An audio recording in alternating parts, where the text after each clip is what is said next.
Hello, and this is your Book of the Month quick guide. And essentially, the purpose of this is to help you better understand how you can complete the Book of the Month assignment each month in order to possibly get extra credit in your classes.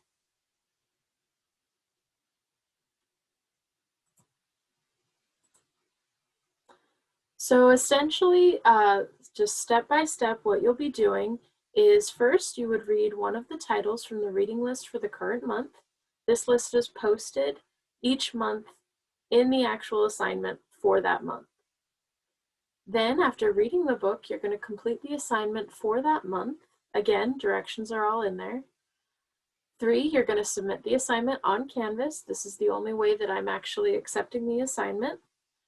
4, please wait about 48 hours for a Canvas message from me, the librarian, about your golden ticket. If you qualify, I will be messaging you whether or not you qualify. 5, upon receipt of an email saying that you have a golden ticket, it will be sent to the teacher of your choice to get extra credit in that class. So a little bit about the assignment and how you can complete it.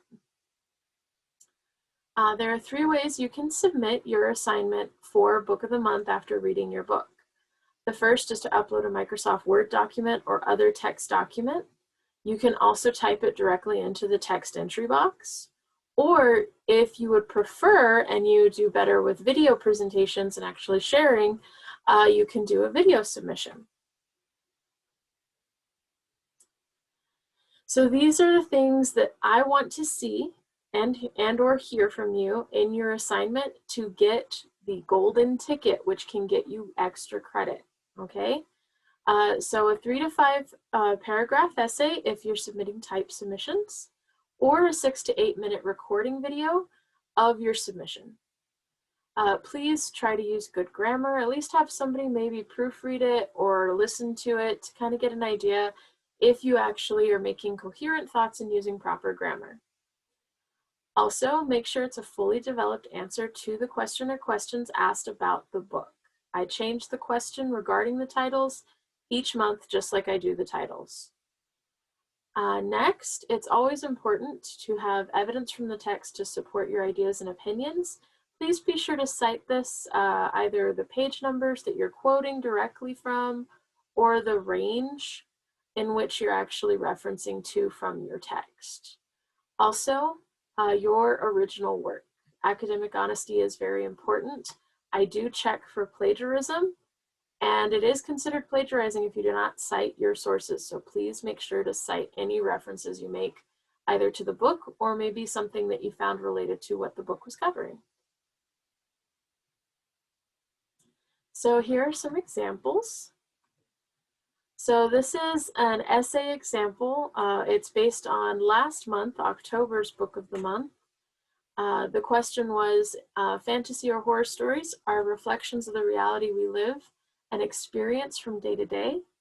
In your story, what aspect of life or events are being reflected from reality? What is the author trying to teach you through their story or fantasy or horror? So there were 2 questions in there essentially that needed to be answered. And in the first paragraph, you're going to hear the answer, and that's how you should always start it out with. In Mary Shelley's Frankenstein, the aspect of life that was being reflected was about dealing with grief. We all grieve in different ways, and in Frankenstein, we follow the story of one man who is driven by grief to find a way to create life that could help cheat death. And later, he wants revenge for the grief he is suffering from. I think the author is trying to teach us through her story about Frankenstein and his monster that grief is different for everyone, but if you hold on to feelings of fear, hate, and sadness at your loss for too long, instead of finding a way to work through them, you create an even bigger problem that can affect those who you love that are still alive. So as you heard in that essay, I tell you the name of the author, the title of the book that I'm talking about, as well as answer both of the questions fully in regards to that, just in the introduction. The rest of the essay as you read forward is explaining my answers, as well as even wrapping it up in a nice little conclusion. Always make sure with your submitting text, at the end of the essay, please write your name, so that your first and last name, so that I know who wrote it, just in case something happens or something gets divided from whatever assignment. You never know with technology. As for the video, so here's the example for a video submission.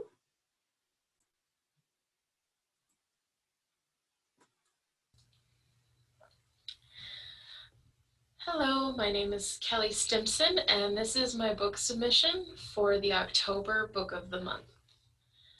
For October, I read the horror novel Frankenstein by Mary Shelley. And I would have to say the aspect of life or events that it was actually reflecting from reality was that of loss and death. So one thing that was really prominent throughout was the story of like self-discovery in the letters. You saw a captain trying to explore the northern region where the North Pole was and everything, and trying to find the tip point. Apparently at that time they hadn't discovered it yet or been able to go out there. So they were in this huge wooden ship and trying to explore through the ice, and then they came across this monster at first, and they couldn't quite tell what it was or believe it. And then they found a man, Frankenstein, who was after this monster, and he shared with the captain his story that really is filled with a lot of loss and grief. And the biggest thing is that I don't think he ever learned how to really deal with loss or grief, because he was constantly wanting revenge, and he wasn't taking responsibility for the fact that he created this monster who wound up killing a little boy, and it led to the death of another girl who was imprisoned. And it was just very sad all the way around. But he never really took responsibility for it, but he was constantly being haunted by it. And it was really real in the aspect that when you lose someone, you really do wish you could bring them back, but you can't. And I think that's why he started doing it in the first place, because his mom died of a disease.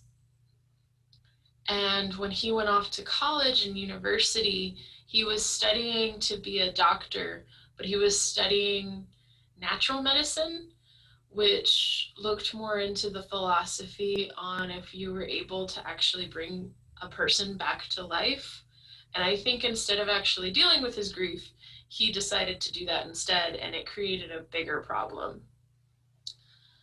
I think Shelley was trying to teach us through her story of Frankenstein that in any given situation, you don't know who's going to be the monster, you don't know who's going to be the man, and you have to take responsibility, but at the same time, you can't let your own emotions and sadness dictate who you are and what your life's going to be.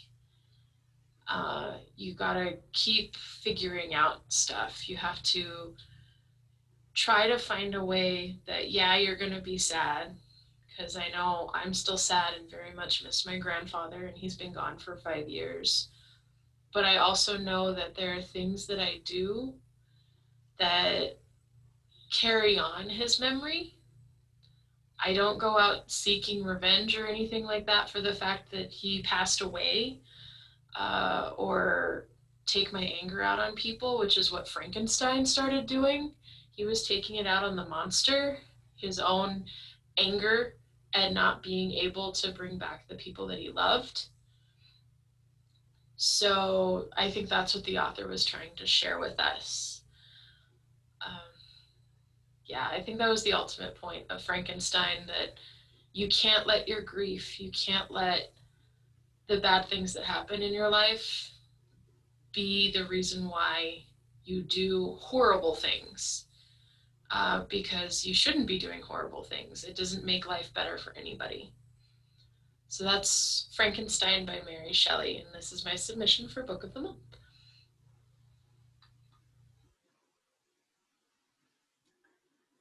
So from the video, hopefully you got an idea of how you can possibly share your thoughts and feelings and reactions to the novel, as well as answering the questions. Always make sure to state your name, first and last name, as well as state the title of the book and the author that wrote the book, so that way I know which one you're talking about and better understand the references.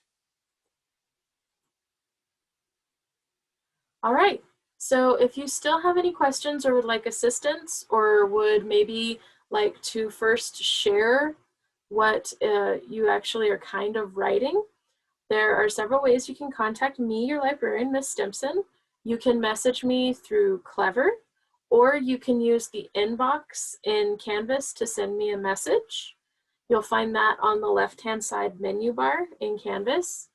Also, there is a Book of the Month discussion board where you can share what you're reading so far, as well as ask questions and get support in processing the book.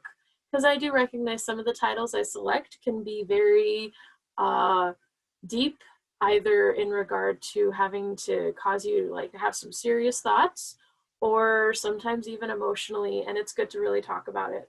So please don't hesitate to use those ways of contacting me.